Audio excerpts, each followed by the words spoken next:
Em alguns instantes, nós iremos iniciar o nosso culto. Eu quero convidá-lo a não apenas assistir, mas usar desse momento para você oferecer um culto ao Senhor. Esse é o momento onde semanalmente a igreja toda está reunida neste espaço de tempo para juntos louvarmos ao Senhor, ouvirmos uma porção da sua palavra. Use agora um momento para você, em oração, preparar o seu coração, o ambiente ao seu redor. Não deixe que nada distraia o seu foco para ouvir o Senhor e louvar juntos o seu santo nome. Já já vamos começar o culto com louvor. Você pode participar junto conosco.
Queremos dar as boas-vindas para você nesta noite de domingo que está aqui nos acompanhando. É uma alegria recebê-lo, sabendo que Deus tem preparado esse momento na sua vida para ter um momento de comunhão. Prepare agora o seu coração, louve junto conosco ao Senhor. Nós vamos ter um momento de cânticos e nós sabemos que é sempre um privilégio poder louvarmos juntos ao Senhor. Solte a sua voz mesmo estando em casa, louve ao Senhor do interior do seu coração. Use esse momento para agradecer as bênçãos derramadas sobre a sua vida. Vamos cantar juntos.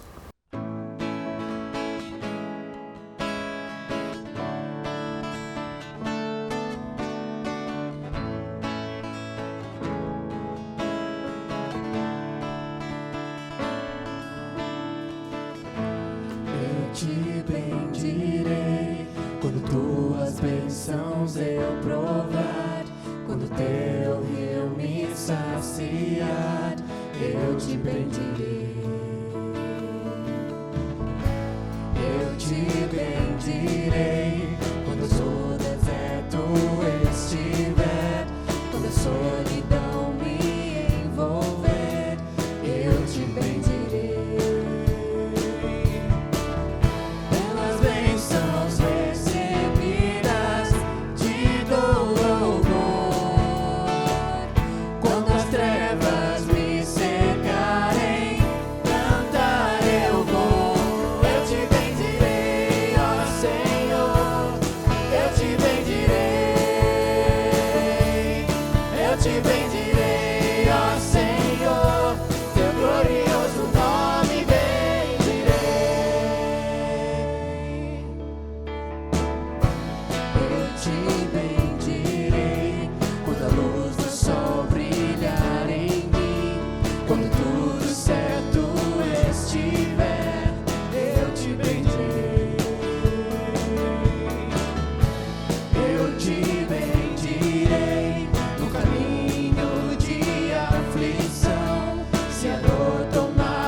bendirei, ó Senhor, teu glorioso nome bendirei. Eu te bendirei, ó Senhor, eu te bendirei. Eu te bendirei, ó Senhor, teu glorioso nome bendirei. Ó soberano Deus, em ti confiarei. Tu és o meu Senhor, teu nome bendirei. Ó soberano Deus, em ti confiarei.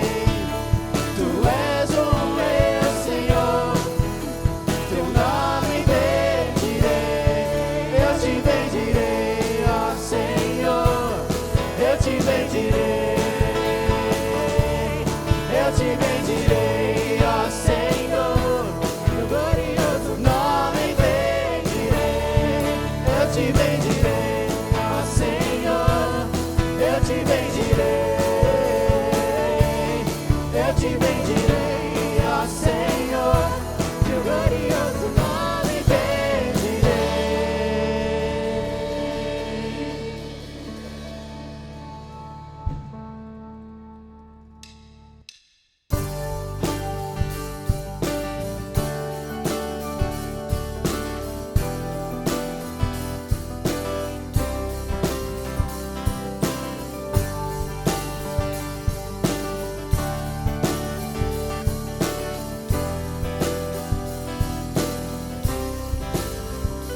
Poderoso, nunca falhará.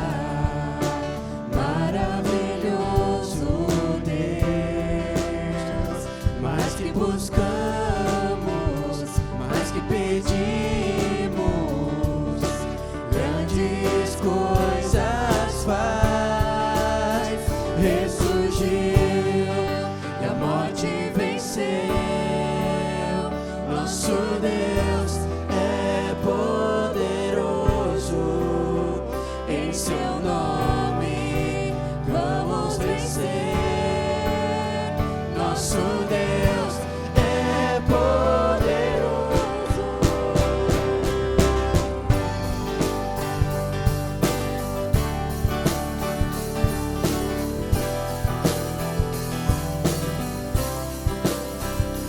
Deus conosco, sempre perto está, dando a solução. Mais que sabemos, mais que esperamos, grandes coisas faz. Ressurgiu e a morte venceu. Nosso Deus é poderoso, em seu nome vamos vencer. Nosso Deus é poderoso.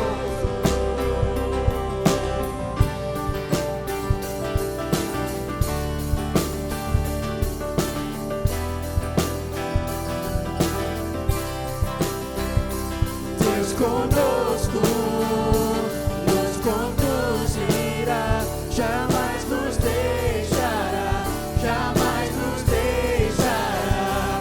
Deus por nós quer nos abraçar, Ele nunca falhará, Ele nunca falhará. Ressurgiu e a morte venceu.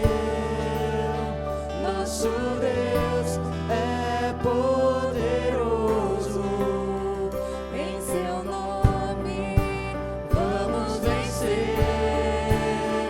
Nosso Deus é poderoso. Ressurgiu e a morte venceu. Nosso Deus é poderoso, em seu nome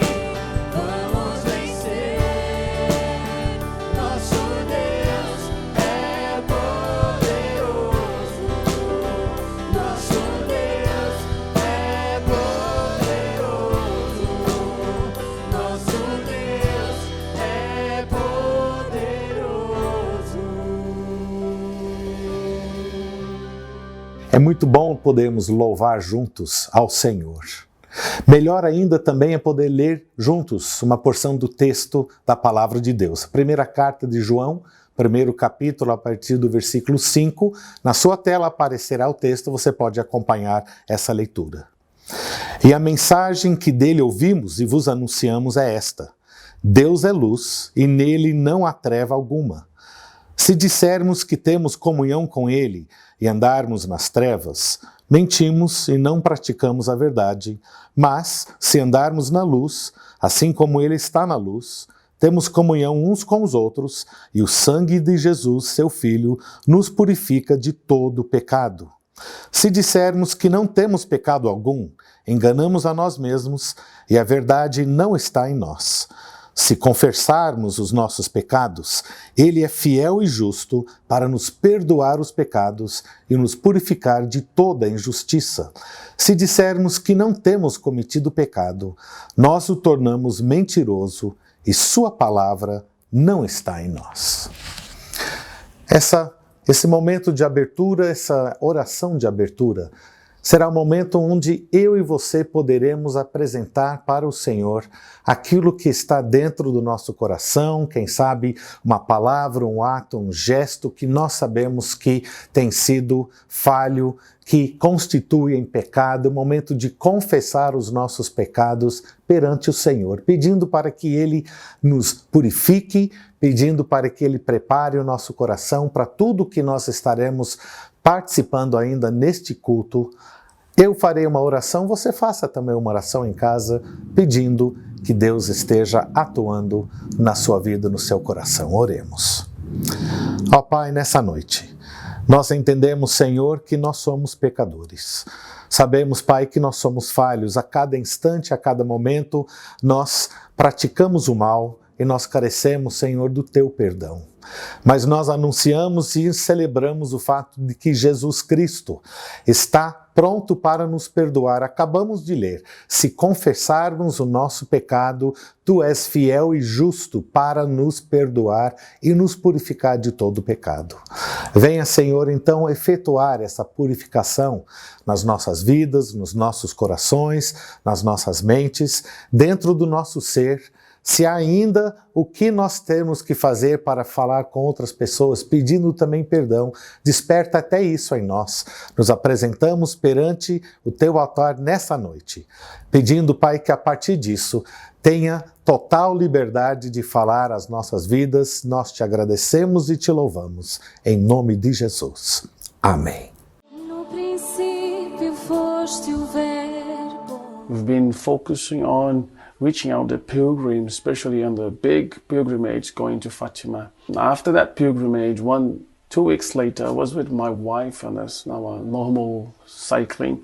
And then I saw this old man sitting and wearing these bracelets that we used to give in Fatima. I asked him where you got this from, and he said to me, well, I got it from a group of people in Fatima. And he asked me if I could explain what that means, because he did not understand. So then I had a chance to spend some time with João and explain to him a little bit about the gospel.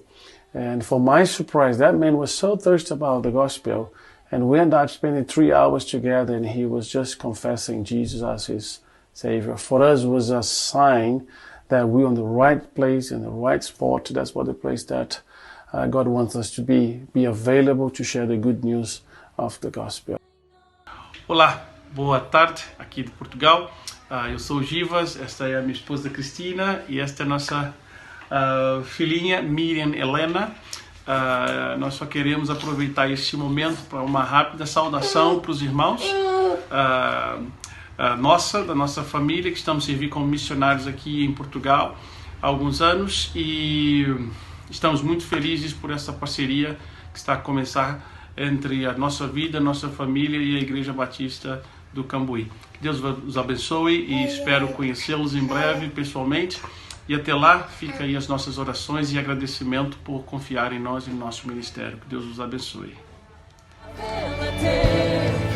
Quão perfeito este nome é, teu nome, Jesus. Nós encerramos a nossa campanha junto à Junta de Missões Nacionais. A nossa igreja, ao longo de todo o mês de outubro, arrecadamos ofertas, os irmãos foram generosos, realmente ofertaram, e hoje nós temos a grata satisfação de saber que foi encaminhado para a nossa junta uma oferta de R$ 13.490 para a honra e glória de Deus e para somar junto com a nossa Junta de Missões Nacionais. Obrigado cada um que contribuiu ao longo desse mês ou do mês passado de outubro, e Deus será engrandecido e louvado por conta dessa oferta. Hoje nós temos a apresentar um casal novo, um casal de um novo convênio junto com a nossa igreja. Trata-se do pastor Givas, da irmã Cristina, e a filhinha de poucos meses, a Miriam Helena. Esse casal atua junto com a OM em Portugal. A OM é uma missão, Operação Mobilização, antigamente, e ela está ali atuando ao redor do mundo, e ali em Portugal ela tem uma base onde o pastor Givas é o líder de campo. O título oficial dele é diretor executivo da OM em Portugal, e ali ele comanda toda uma equipe que faz diversos trabalhos atuando, primeiro na evangelização. Eles têm diversos projetos voltados para vários segmentos da população. Um dos segmentos são jovens e adolescentes. Eles têm ali uma programação chamada Teen Street, que antes era presencial, eles mudaram para uma plataforma virtual e estão a todo vapor ali evangelizando, usando essas novas ferramentas. Eles também atuam junto com igrejas na implantação de novas igrejas e tiveram a grata satisfação de ter 20 batismos recentemente. Meu querido, minha querida, em Portugal, 20 batismos representa uma nova igreja. E nós damos louvor a Deus, gratos por toda a atuação dessa equipe. E recentemente, ao longo desse ano, eles têm recebido gente nova na equipe deles. São 11 obreiros novos que acabaram de chegar ali em Portugal para somar com os esforços de todo o trabalho da OM. Vamos estar orando por este casal, esta família, todo o trabalho dessa missão, e as nossas ofertas e contribuições também estão sendo direcionadas para o pastor Givas, a irmã Cristina, o sustento deles. Você, nesse momento, poderá fazer uma transferência bancária, poderá usar desse momento para louvar o Senhor com a sua oferta, a sua contribuição, sabendo que parte dela será usado para o sustento desta família de parceria nova conosco na igreja. No princípio foste o Verbo, com Deus Altíssimo. A tua glória é um mistério revelado em Jesus. Quão belo este nome é, quão belo este nome é, o nome de Jesus, meu Rei. Quão belo este nome é, incomparável até. Quão belo este nome é, teu nome, Jesus.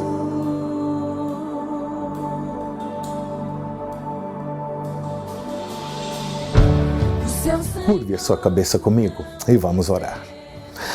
Pai Santo, nós te agradecemos, Senhor, por as boas notícias que recebemos de Portugal.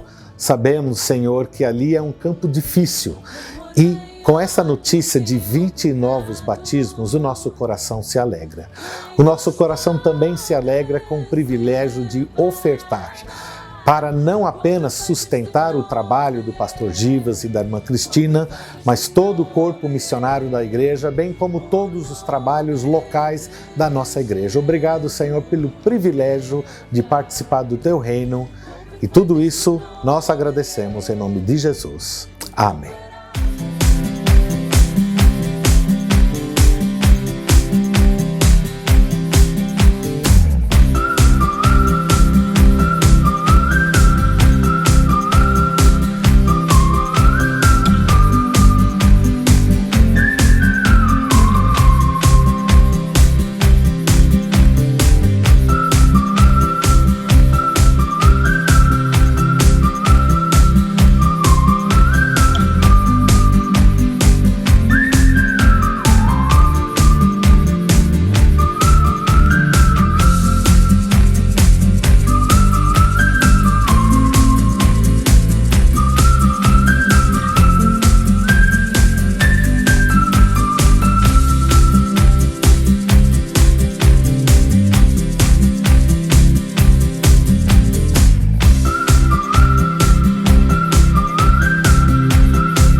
Querida família IBC, nesses tempos tão difíceis que estamos vivendo, a boa mão do Senhor tem estado com a nossa igreja. Irmãos têm se mobilizado para realizar a missão. Temos grupos para as várias faixas etárias. Temos o IBC Kids atuando plenamente, os juniores, os adolescentes, os jovens, as mulheres, os homens, a terceira idade e tantos outros grupos da nossa igreja. Além disso, temos servido a nossa comunidade com tantas ações de compaixão e graça. Como você viu no nosso Conexão IBC, agora surgiu um grupo de visitação para a terceira idade. Que bênção ver a mão de Deus mobilizando o coração do nosso povo. Quero pedir a você que você fique conectado com a igreja. Participe de um dos grupos, não fique de fora. Temos, além disso, a Escola Bíblica Dominical, todo domingo de manhã, que você pode participar. Mas não fique de fora, não fique isolado da obra que o Senhor tem realizado. E um último pedido. Ore pela nossa igreja. É um tempo de unidade, é um tempo de muita alegria e comunhão, mas é um tempo de grande luta espiritual. Ore para que Deus proteja a nossa unidade. Ore para que Deus nos abençoe a ter visão na área da missão. Ore para que o sustento dos nossos missionários e da obra local nunca falte. Que Deus te abençoe e vamos juntos ser igreja para a glória de Deus.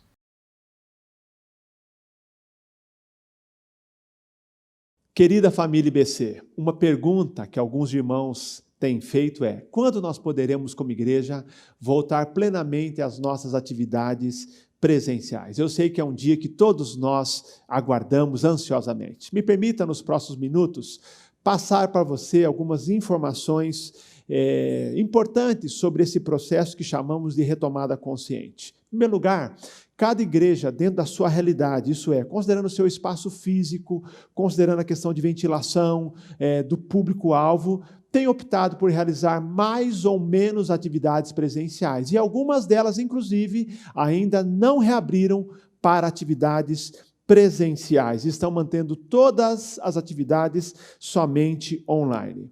Em segundo lugar, a nossa igreja, a Igreja Batista do Cambuí, no mês de agosto, nomeou uma comissão, a Comissão de Protocolo de Retorno, que tem contado com o apoio, os membros dessa comissão. Temos profissionais de saúde, temos engenheiros, temos gestores, temos gente da área do direito, temos pastores, temos membros da diretoria. Então, é esta comissão que tem recebido informações, lido documentos, conversado com outros pastores, contato com outras igrejas, aprendido com as melhores práticas e, diante disso, tomado as decisões.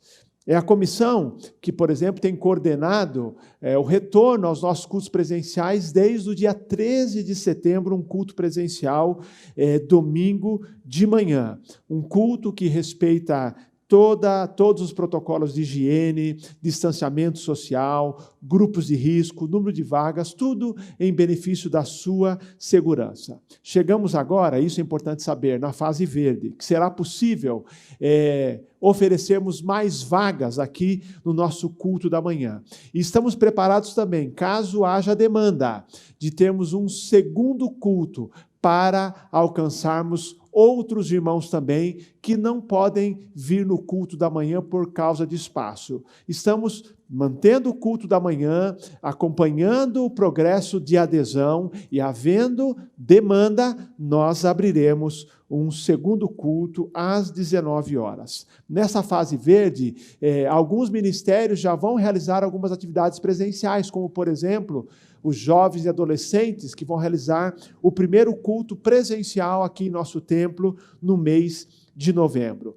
A comissão, desejosa de poder servi-lo, de poder propiciar aí a comunhão entre os irmãos, no dia de ação de graças e também no Natal, vai realizar cultos especiais, ou seja, cultos extras, para permitirmos a participação de um maior número de irmãos, porque entendemos que nessas datas teremos demanda para oferecermos mais espaço. Para que ninguém fique de fora das celebrações no final de novembro, de ação de graças, e também no mês de dezembro, do Natal. Importante destacar, nessa fase, a nossa EBD, as atividades para as crianças, as reuniões dos ministérios continuam por meio das nossas plataformas digitais ou plataformas online.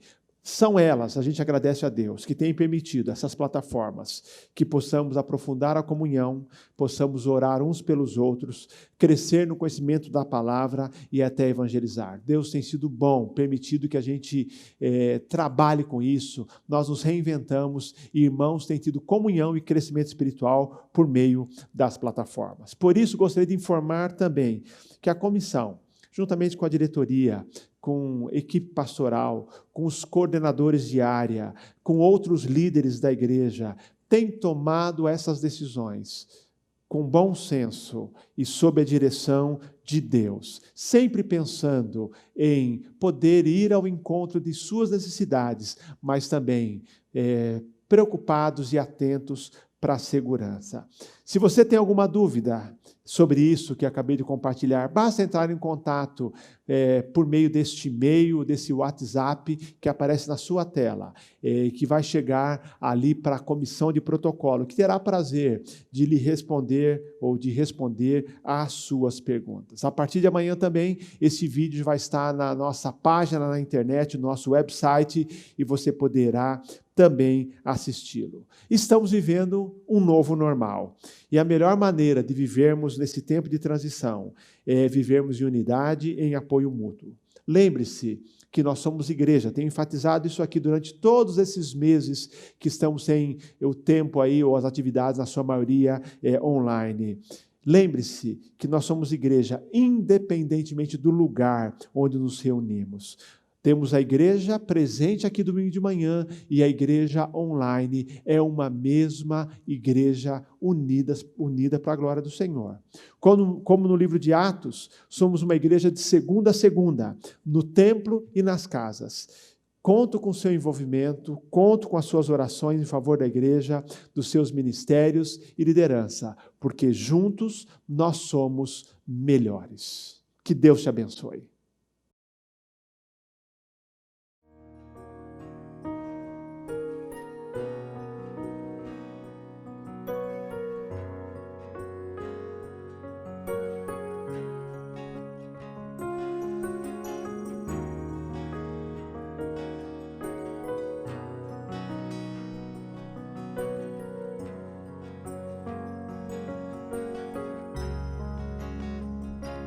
Todo ser que vive, louve o nome do Senhor. Toda criatura se derrame aos seus pés. Ao som da sua voz, o universo se desfaz. Não há outro nome comparado ao grande eu sou.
Todo ser que vive, louve o nome do Senhor. Toda criatura se derrame aos seus pés. Ao som da sua voz, o universo se desfaz. Não há outro nome comparado ao grande eu sou. E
Nós somos Prata.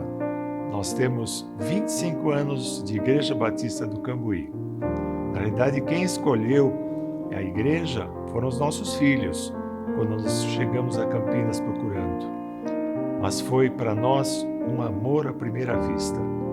Nós amamos a Igreja Batista do Cambuí. Ela era e ainda é uma igreja amorosa e acolhedora. Mas acho que o melhor é por ser uma igreja missionária. Que Deus continue abençoando sempre esta igreja com esta visão, até quando Jesus voltar. Parabéns, Igreja Batista do Cambuí.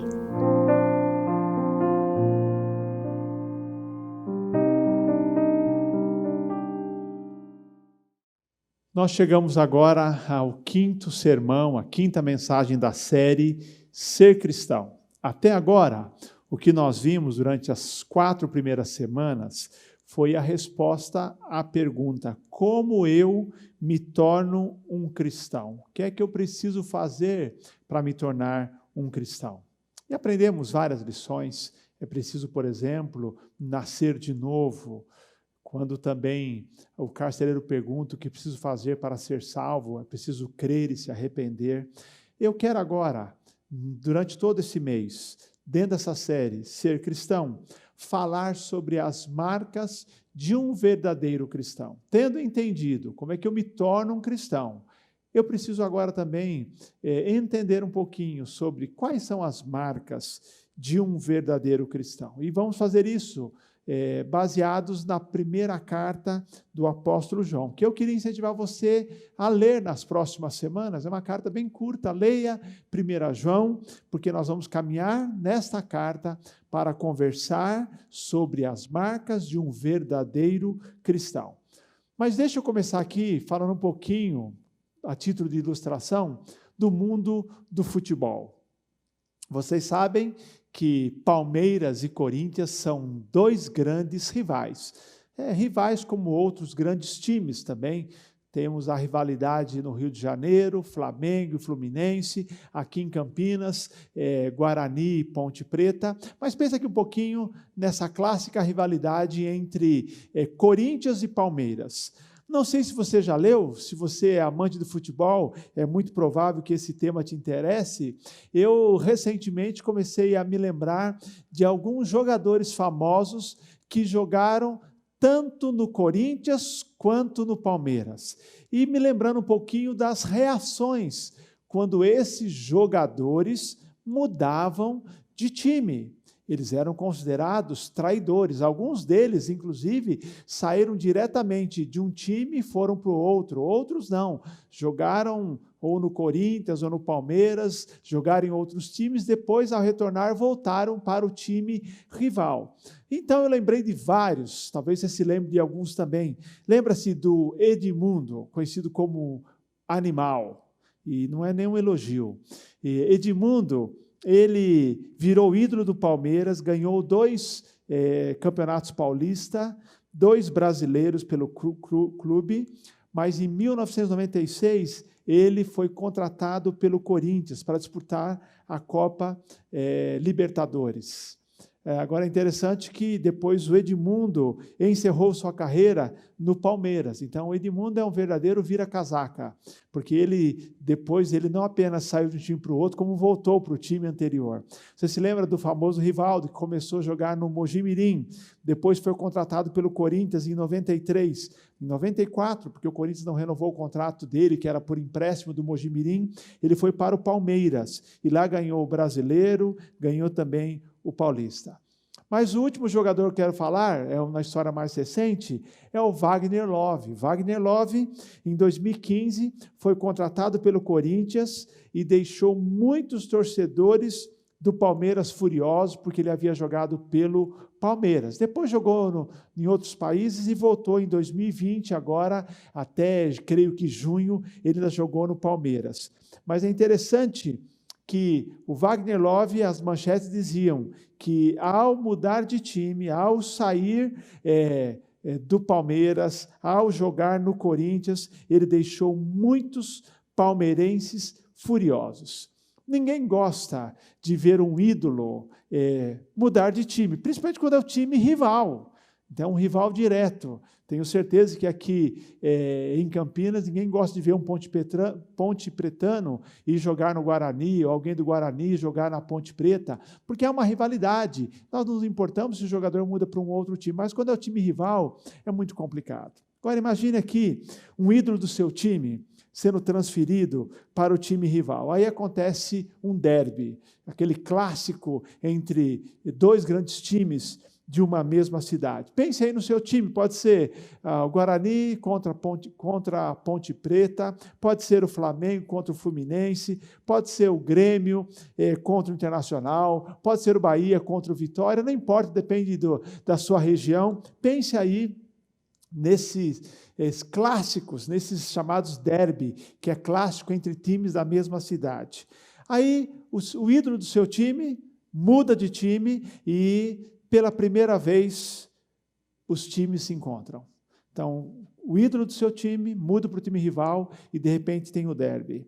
Só que, durante o jogo, o jogador que mudou de time, o seu ex-ídolo, começa a facilitar para o time, seu antigo clube. Não apenas facilita, ele até dá alguns passes para os jogadores do time que ele jogava. Ele até grita gol quando o antigo clube marca um gol. Você consegue imaginar esta cena? Você diria assim, isso é inadmissível. Por que é inadmissível? Porque, afinal, ele mudou de clube, ele trocou de camisa e ele não pode mais jogar no time adversário. Esta ilustração explica muito bem o que João nos ensina na sua primeira carta. Ele diz que a vida cristã é semelhante, essa é uma ilustração que ajuda a entender o que João vai nos dizer hoje à noite.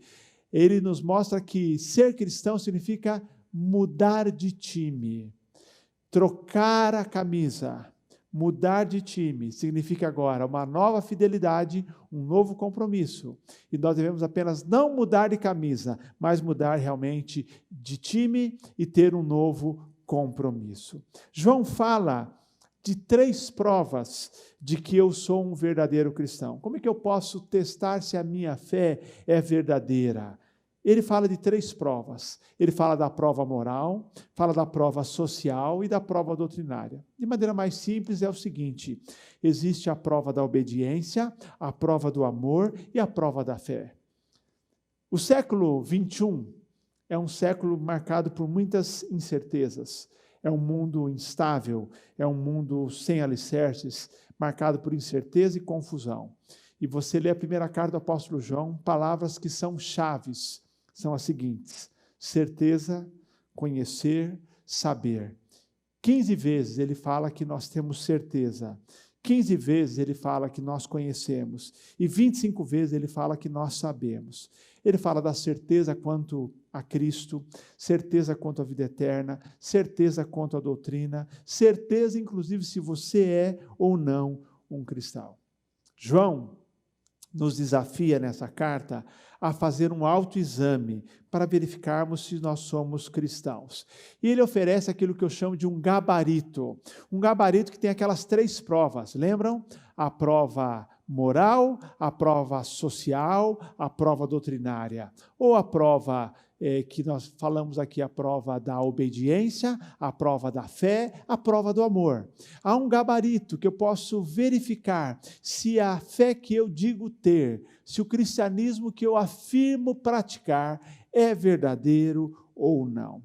Hoje eu quero falar sobre a prova moral, que significa evitar o pecado por meio da nossa obediência a Deus. Essa é a primeira afirmação, você é um cristão, ou você é cristão, se não vive habitualmente no pecado. Você é cristão se você não vive habitualmente no pecado. Quero convidar você a abrir em 1 João capítulo 3, eu vou ler os versos 1 a 10, que fala da manifestação dos filhos de Deus. Olha o que diz o texto, 1 João, abra aí na sua Bíblia, no seu aplicativo, 1 João, capítulo 3, versos 1 até verso 10. O texto diz: Vede que grande amor o Pai nos tem concedido, o de sermos chamados filhos de Deus, o que realmente somos. Por isso o mundo não nos conhece, porque não o conheceu. Amados, somos filhos de Deus, e ainda não se manifestou o que havemos de ser. Mas sabemos que quando ele se manifestar, nós seremos semelhantes a ele, pois o veremos como ele é. E todo que tem nele essa esperança, purifica a si mesmo, assim como ele é puro. Todo que vive habitualmente em pecado, também vive em rebeldia contra a lei, pois o pecado é rebeldia contra a lei. E bem sabeis que ele, Jesus, se manifestou para tirar os pecados, e não há pecado nele. Todo o que permanece nele não vive pecando.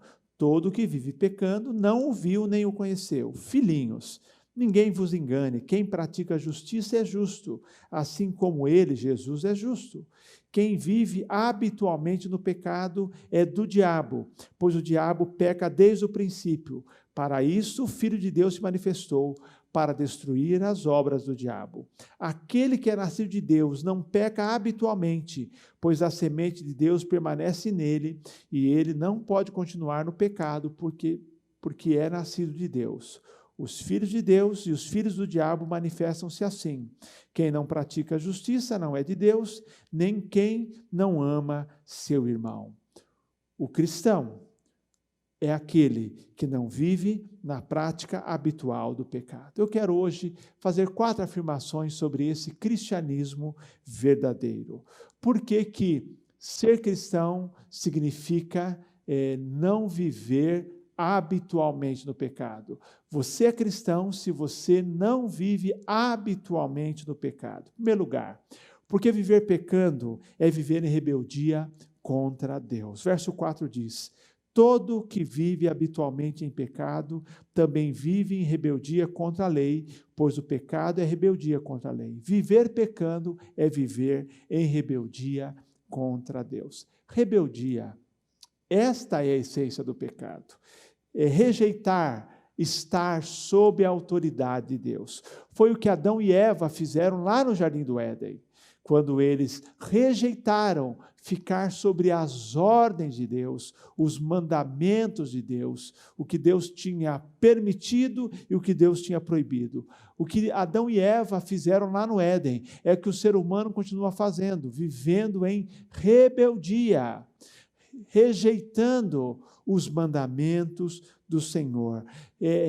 Significa rebeldia insistir em fazer a própria vontade e contrariar a vontade de Deus. Por isso, a rebeldia é a raiz de todo e qualquer pecado.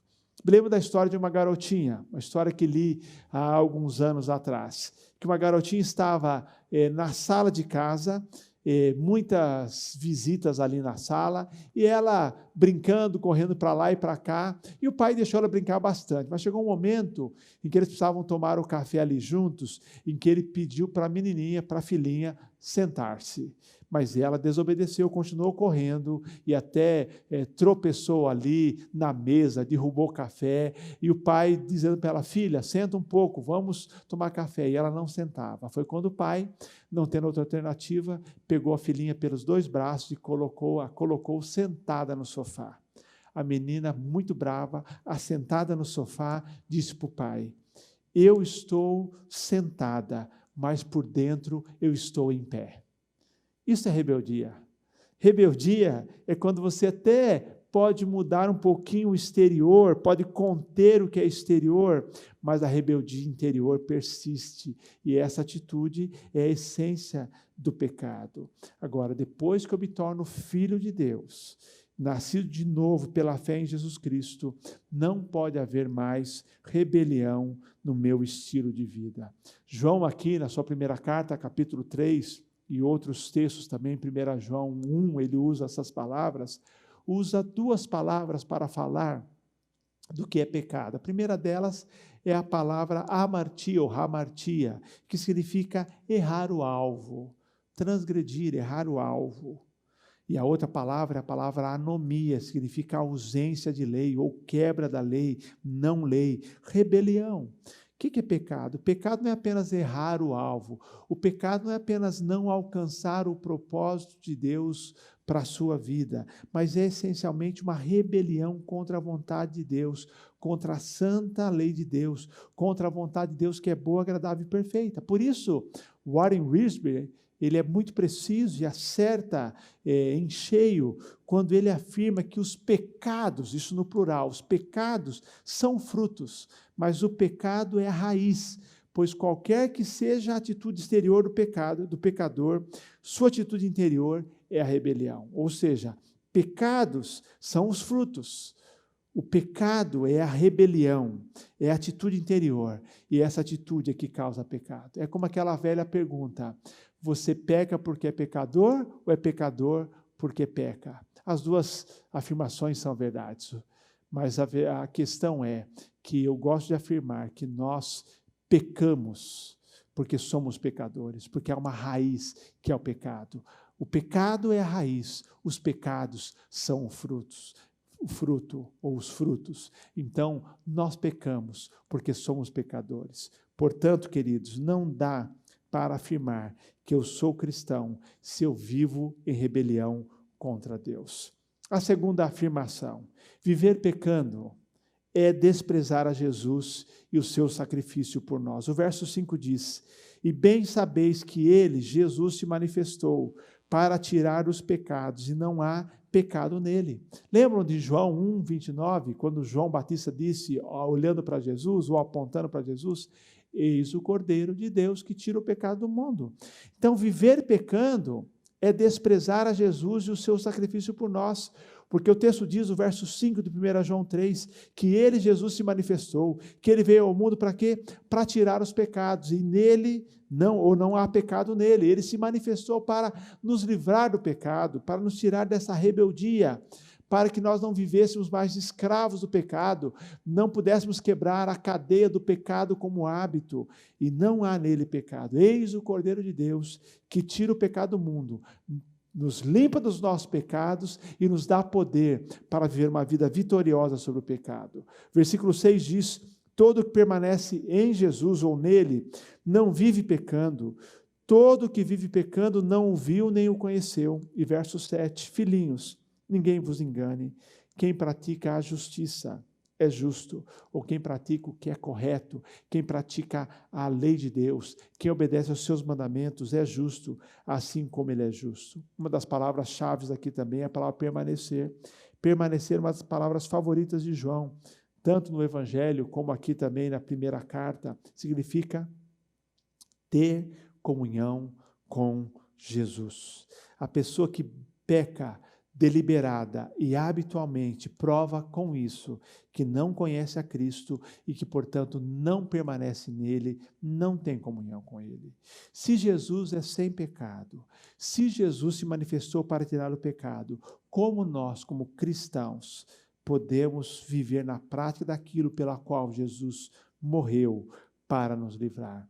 Portanto, sendo cristãos, o cristão é aquele que não vive pecando, porque viver pecando é desprezar a Jesus e o seu sacrifício por nós. Terceiro lugar, viver pecando é se identificar com o diabo. O verso 8 diz, palavras fortes: quem vive habitualmente no pecado é do diabo, pois o diabo peca desde o princípio. Para isso o Filho de Deus se manifestou, para destruir as obras do diabo. Queridos, o pecado é a especialidade do diabo. Ele é inimigo de Deus. Desde a sua rebelião contra Deus, desde o jardim do Éden, o diabo se ocupa em colocar as pessoas contra Deus. Jesus, por sua vez, veio para desfazer as obras do diabo, para quebrar o poder do pecado na nossa vida, para permitir e possibilitar uma vida vitoriosa. Então, olha o que está dizendo, o texto é muito sério.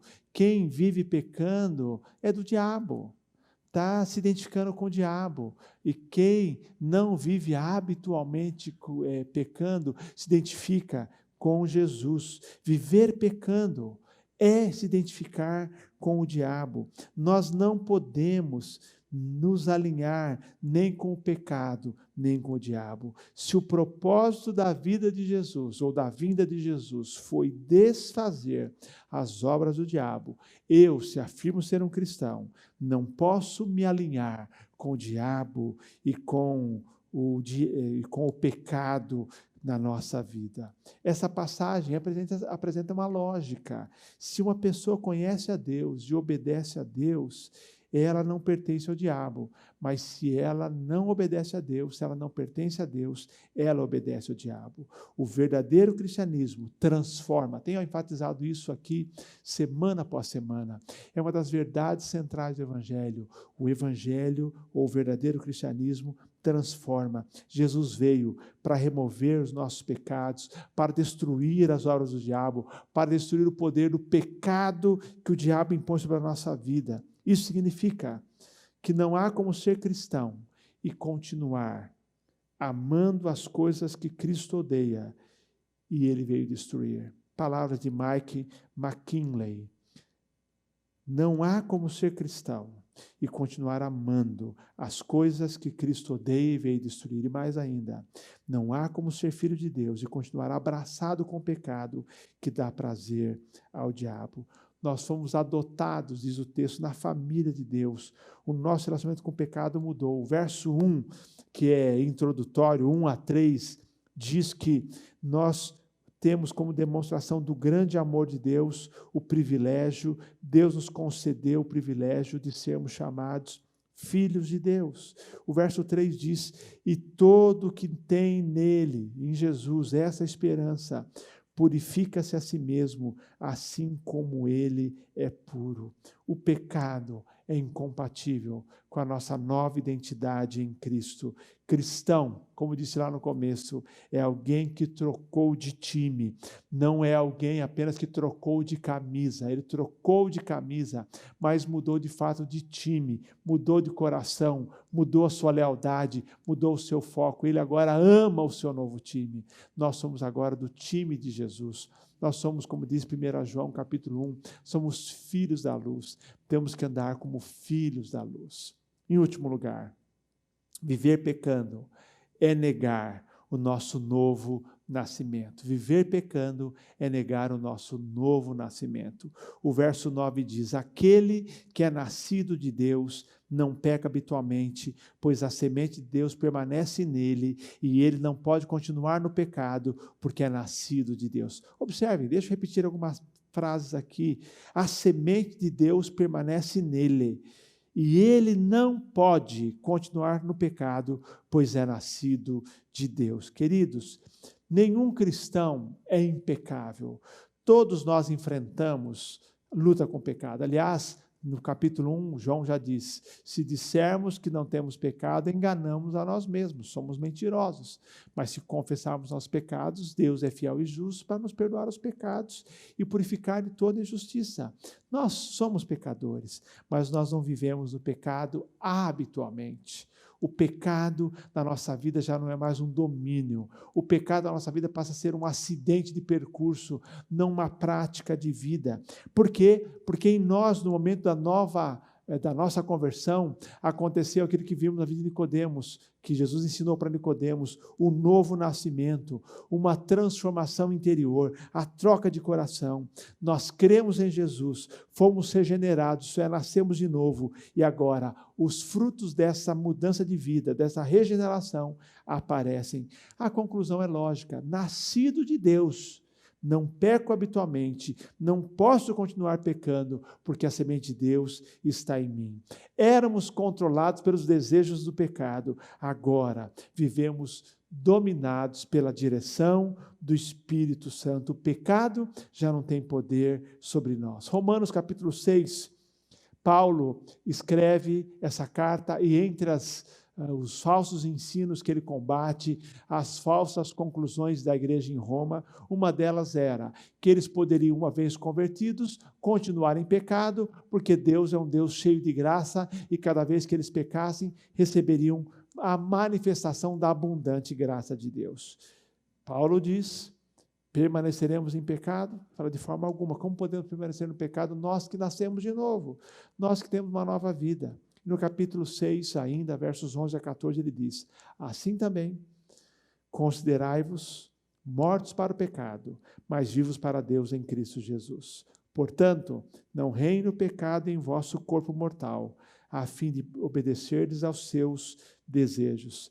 Tampouco apresenteis os membros do vosso corpo ao pecado como instrumentos do mal, mas apresentai-vos a Deus como vivificados dentre os mortos, e apresentai os membros do vosso corpo a Deus como instrumentos de justiça. E ele termina dizendo: pois o pecado não terá domínio sobre vós, pois não estáis debaixo da lei, mas debaixo da graça. O cristão possui um novo princípio controlador. Thomas Schreiner diz que é uma nova obediência. O cristão não é salvo, não é justificado por causa da nova obediência, mas a salvação se manifesta por meio desta nova obediência. Portanto, todo aquele que é nascido de Deus não vive na prática do pecado. Por quê? Porque possui dentro de si uma nova natureza. Como disse, João chama de semente de Deus. Quando você aceitou a Cristo como Salvador, transformações começaram a acontecer na sua vida e um novo princípio controlador, que é um desejo de agradar a Deus, foi implantado no seu coração. E essa nova natureza, esse novo princípio não combina com a vida de pecado. Como saber se você é realmente um cristão? Como eu posso saber se eu sou verdadeiramente um cristão? Você é cristão se tem aversão ao pecado e não vive na prática habitual do pecado. Esta é a lição, é a primeira prova da primeira epístola, a primeira carta de João, é a prova moral. Você é cristão se você tem aversão ao pecado, se você resiste ao pecado, se você luta contra o pecado e se você não vive na prática habitual do pecado. Como diz Mike McKinley, ele diz: você não é um cristão se você curte o pecado. Ser cristão significa que você trocou de time e não apenas de camisa. Você não pode jogar pela velha equipe, a equipe do pecado. E é isso que fazemos cada vez que pecamos e jogamos a favor do nosso antigo clube, como falamos naquela ilustração da abertura dessa palavra de hoje. Não dá para você ter mudado de time, trocar de camisa, ter uma nova lealdade e viver pecando, agradando ou favorecendo o seu antigo clube, no nosso caso, que é o clube do pecado, o time do pecado. Todos os cristãos lutam contra o pecado, mas se a sua vida é marcada por uma atitude despreocupada pelo pecado, você precisa questionar se você é realmente um cristão. Como saber se você é um cristão de verdade? Eu queria que você pensasse nessa primeira prova, nesse primeiro teste, desse gabarito. Você é um cristão se você não vive na prática habitual do pecado. Essa é a primeira prova. Minha pergunta é: você tem aversão ao pecado? Você resiste e luta contra o pecado? Todos os pecados da sua vida são confessados? Você não está vivendo agora repetidamente no pecado? Você não está habitualmente no pecado nesse momento? Se a resposta para estas perguntas for: olha, eu não estou vivendo no pecado, eu luto contra o pecado, eu choro quando peco, eu me entristeço quando peco, eu quero e tenho em mim um desejo de agradar ao Senhor, você é de fato um cristão. Porque o cristão é aquele que obedece a Deus e quer agradá-lo em tudo. Você é um cristão se você não vive na prática habitual do pecado. Pelo contrário, você vive uma vida focada em agradar a Deus em tudo. Que Deus nos abençoe e nos ajude a viver não apenas com uma camisa de cristão, mas com uma prática de um verdadeiro cristão. É a minha oração e que Deus te abençoe nessa caminhada. Amém. Pastor Elias, muito obrigado pelas suas palavras, todas essas orientações. como sabemos que somos de fato verdadeiros crentes e cristãos em Jesus Cristo? Uma das marcas é justamente essa, uma conduta moral e ética perante o Senhor e perante o mundo. Que isso seja uma marca da sua vida, hoje, durante essa nova semana e continuamente. Queremos convidá-lo para retornar conosco na quinta-feira a partir das 19h30. É o nosso culto de oração na metade da semana.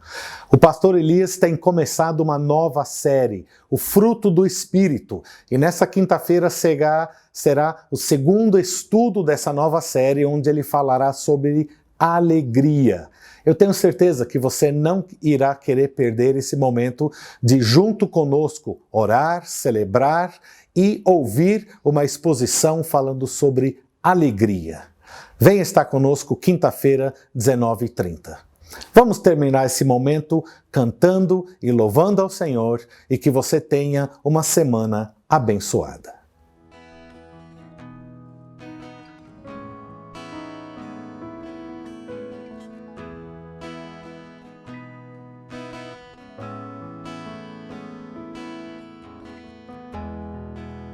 Digno de adoração, só Tu és, Senhor. Digno do meu louvor, só Tu és, Senhor. Dono de toda a vida, só Tu és, Senhor. Ó, eu sou Teu.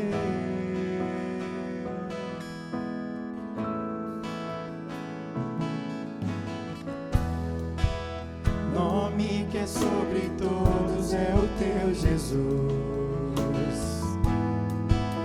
Fonte da salvação, só Tu és, Jesus. Dono de toda a vida, só Tu és, Senhor. Ó, eu sou Teu. Ó, eu sou Teu.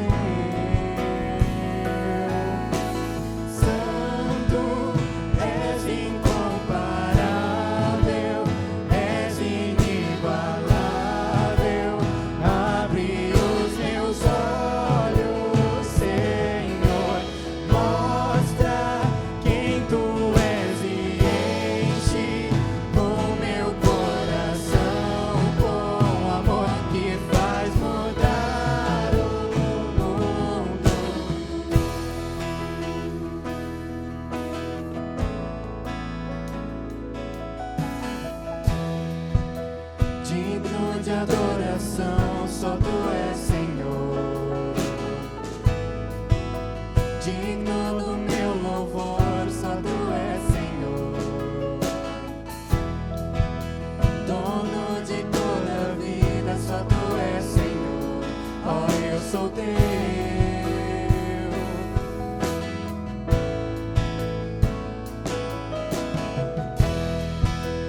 Nome que é sobre todos é o Teu, Jesus.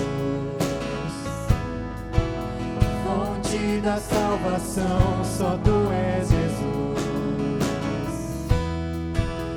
Dono de toda a vida, só Tu és, Senhor.